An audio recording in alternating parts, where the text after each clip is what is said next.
Hello and welcome to the Down Under Visa Philippines to Australia podcast series. I'm your host, Jeff Harvey, registered migration agent with Down Under Visa, the premier Australian migration agent in Manila, Philippines, specialising in visas for Australian Filipina couples. We hope you enjoy this podcast and hope it proves useful to you. Please feel free to share this with your partner and with any of your interested friends. Let's get started.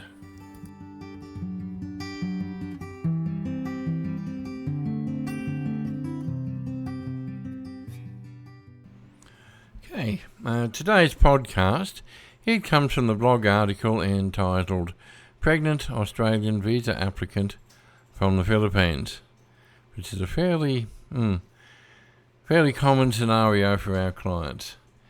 Here's babies, Australian Filipina couple and she's pregnant.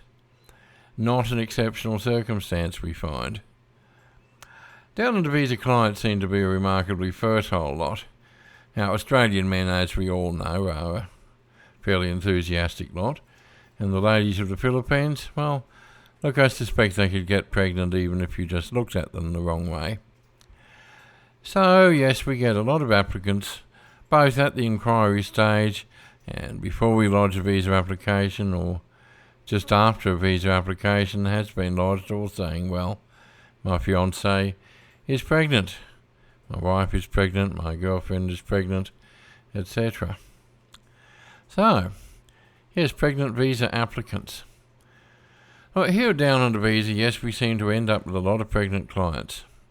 Now, is it the solid family guy value set by Jeff and Miller? Or just a whole lot of love, as Led Zeppelin would say? I think it might be love. Love and babies tend to go together, and these are lovely ladies, right, fellas? So what it means is that we end up with lots of pregnant visa applicants, sometimes with plenty of time.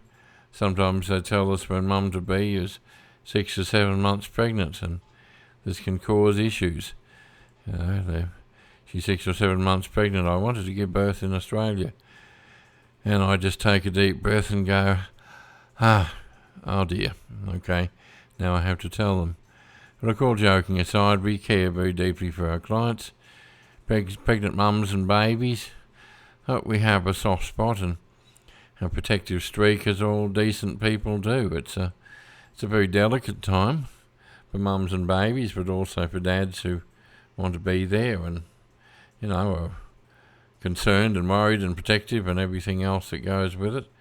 Now, I just explained it quite bluntly to a new client a few weeks ago, and I really hope I managed to delay nature for just a little while.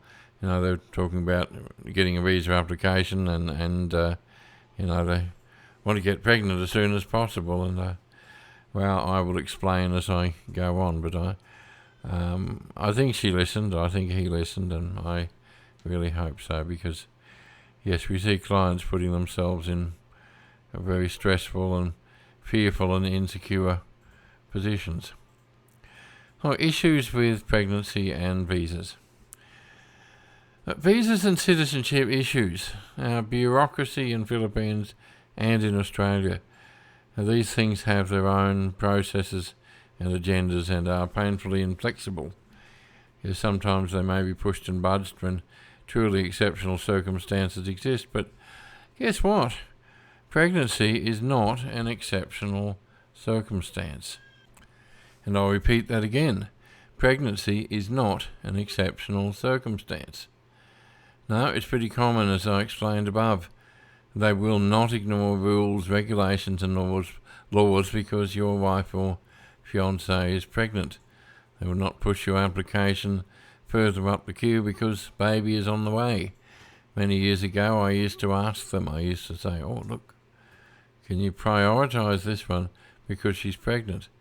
And guess what? They didn't even respond to me. They didn't even think it was even worthwhile sending me an email and explaining that, no, we can't do that. But as time got on, I realised. Now, I touched on this a few weeks ago regarding trying to prioritise applications. Look, it's a big issue, and this is why it got its own article. Like, I suppose we quite naturally think it's a bit like if you get on the bus with your pregnant wife, you expect somebody's going to go, oh, hang on, I'll get up and offer her my seat. Of course, she's pregnant, Oh, look, everybody make room for the preggy mum to be. Well, it just doesn't work like that when it comes to visas. And if you expect that, well, you are going to be disappointed. Now, issues. Airlines. Most airlines won't let a pregnant lady fly after about 7 months. Now, the issue for that, you think about it, they don't want to have, somebody going into early labour while they're halfway across the ocean and having to, make that announcement. Is there a doctor on the plane? They're not. Tragic circumstances could happen, and you don't want that either. Look at the timing. It differs between airlines, and you have to do your own research there. We can't tell you. Some may be earlier, some may be later. Others will require a medical certificate stating that the mum-to-be is safe to travel without health issues. And that, look, even if she has a visa, she can't get to Australia if the plane won't take her. So, and that's something we have absolutely no say on whatsoever. Other one, birth certificates. Baby needs a birth certificate before anything may happen. Passports and visas, these won't happen without a birth certificate. Now, birth certificates in the Philippines, they can take 3 to 4 months after the birth to happen. So think about that. In Australia, I can't tell you exactly because, look, we don't apply for birth certificates. We manage visa applications. But I gather it's about a month after the birth. So again, it's not something that we deal with. So we're not experts. Passports. Passports, as stated above. A passport, it will not happen without a birth certificate. And you can expect about 3 weeks to get a passport, possibly longer, whether inside or outside Australia. This is an Australian passport I'm talking about here. Philippines, normally about a month, but keep in mind this tends to fluctuate. So it is a case of I wonder what the timing is now. With certain times over the years, passports have taken 4 to 5 months. So again, keep this very much in mind, and they're not going to issue the visas. You can't even lodge an application unless there's a passport there. And visas to Australia. Look, baby can only travel to Australia with a visa or Australian citizenship. That's it. Australian citizenship by descent is a wonderful option as long as you have time to do it. And it still needs birth certificates and will need an Australian passport after the citizenship has been granted. Look, there's a link on the blog article. You can click that and read about it if you do have time. Look, fabulous option if you do have time, but the problem is when you're applying for a partner visa application and baby comes along late in the process. Okay, so if mum misses the flight because she can't travel, gives birth in the Philippines, it may be 4 to 5 months before she can even apply for a visa for the baby. And that may take 2 to 4 weeks to be processed by the embassy in Manila. I'm talking about a tourist visa here. Child visa, don't even get me started on that. But yes, so those are the issues. Tragic consequences. Yes, when pregnancies are not planned and realities hit home. Look, practical issues of pregnancies. Okay, baby born in the Philippines, 3 to 4 months for a birth certificate, then a month to get a passport, then a visa application. In the meantime, mum and dad want to be together in Australia, and it won't happen because obviously nobody wants to be, hopping on a plane and leaving a week-old baby with their relatives. It just, you don't even want to think about such a thing. So what if mum's partner visa or prospective marriage visa is granted, and so it's been granted, say it's granted today, she gives birth tomorrow. Now usually these will have a date to enter Australia by, a date that says must enter Australia by this date.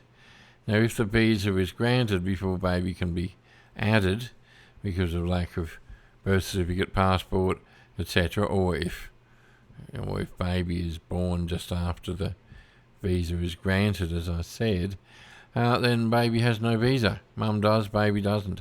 It's not an automatic thing. Every human being, when it comes to a visa application, is a separate visa applicant. They don't just automatically acquire a place because of mum. So and mum has to leave due to visa conditions. The visa conditions say must enter Australia by this particular date, 3 months' time, whatever it happens to be. She has to do that. And look, we have always been successful when we've asked the embassy to be nice and to waive or extend the time. However, they don't have to do this. Again, it's not automatic. And if she breaches visa conditions, that visa could actually be cancelled, which is a horrible thought. You've gone through all of this, and then you get to that point where that's it. The visa goes, the visa is no more because of a breach of conditions because of the timing of having babies. Now, even a baby born in Australia, there can be issues. Note that baby is, if one of the parents is an Australian citizen and they're born in Australia, they are automatically an Australian citizen at birth. They don't have to apply. That's it. Bang. It's done. But yes, issues if the baby is born in Australia. Imagine if mum's tourist visa runs out and she hasn't been able to lodge further application. Not ready for partner visa application and maybe can't get a further onshore tourist visa due to spending too much time in Australia, which happens. There are other articles and podcasts on this topic. Visa expires.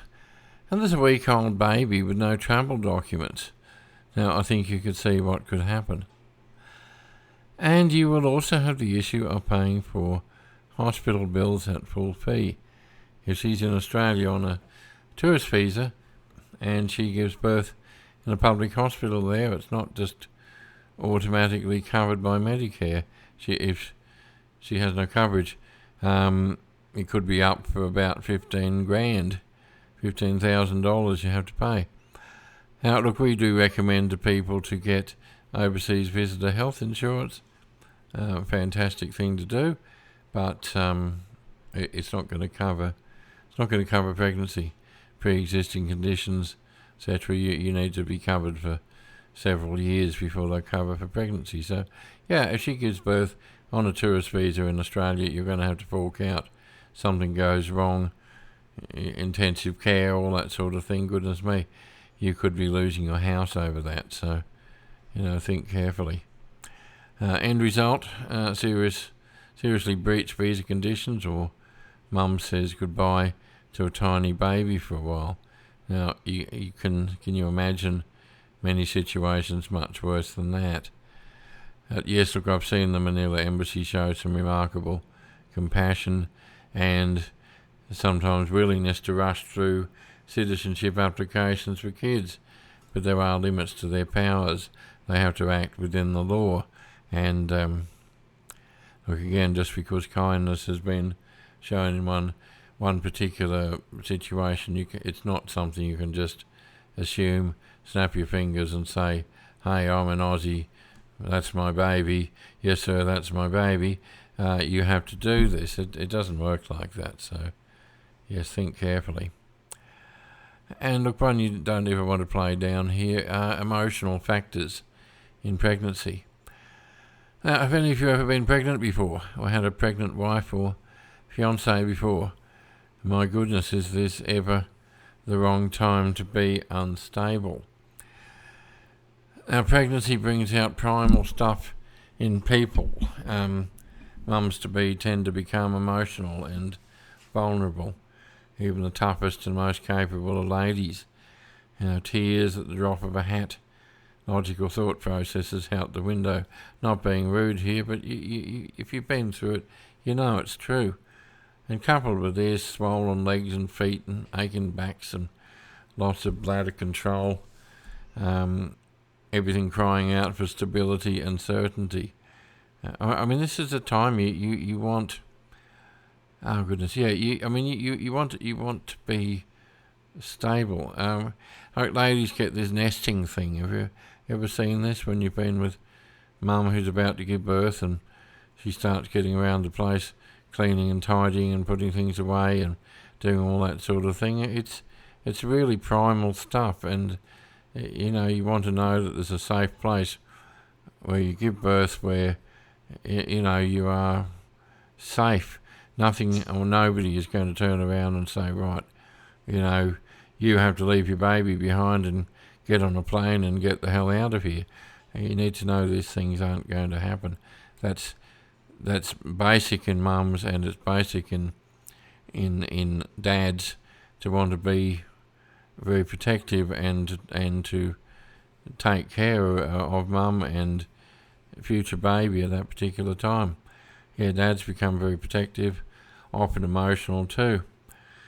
I remember reading a written history years ago from a former client who now has big and healthy Aussie kids. He's actually picture of him and his family on our website, and there's a healthy young lady there. But I can remember him writing about how he was following the birth of his daughter in the Philippines via phone. He was in Australia listening to what was going on over a phone. He talks about how happy he was, and of course he was. His daughter was born, goodness me. Of course he would have been happy. But I felt sorry for him not being there with them, as all of them obviously wanted. Mum needed her man to be there holding her hand while she was giving birth. She needed that. Families need to bond. Think about it. Please think hard. Couldn't share the moment physically with his wife, couldn't bond. Yeah, terrible thing, a terrible situation to be in. So, for goodness sakes, please think, please, take precautions. I don't need to explain the birds and the bees, but when a mummy and daddy love each other very much, and a daddy, well, you know the rest. But think hard. I know that nature has a mind of its own, and here I am saying control your urges. Yes, I know. But again, consider some precautions, some planning, so you can bring all these wonderful children into the world and into your life under the most ideal conditions. And remember, important point here, probably the most important point, is that Jeff is a wonderful name for babies, even girl babies.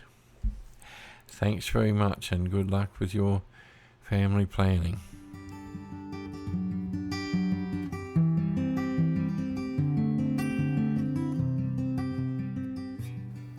Well, that brings us to the end of another episode of the Down Under Visa Philippines to Australia podcast series.